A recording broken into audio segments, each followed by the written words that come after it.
Şu karşıki yaylada göç katar katar, bir yiğidin derdi serinde tüter. Bu ayrılık bana ölümden beter. Geçti dost kervanı, eyleme beni, eyleme beni. Bu ayrılık bana ölümden beter. Geçti dost kervanı, eyleme beni, eyleme beni.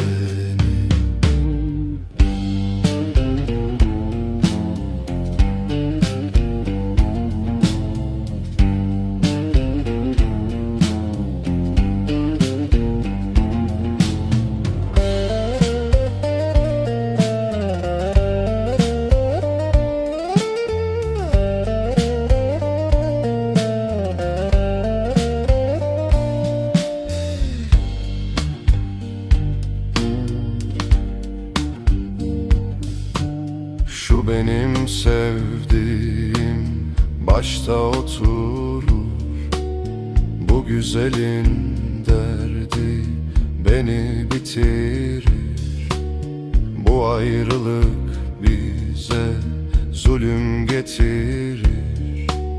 Geçti dost kervan, eyleme beni, eyleme beni. Bu ayrılık bize zulüm getirir. Geçti dost kervanı, eyleme beni, eyleme beni.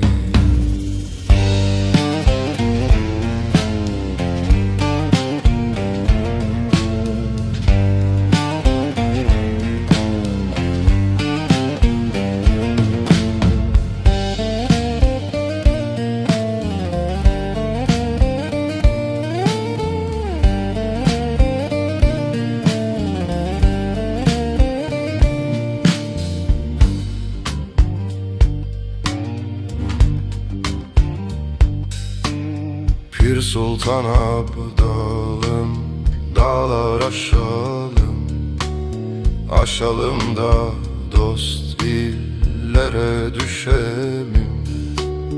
Çok ekmeğin yedim, helallaşalım. Geçti dost kervanı, eyleme beni, eyleme beni. Çok ekmeğin yedim, helallaşalım. Geçti dost kervanı, eyleme beni, eyleme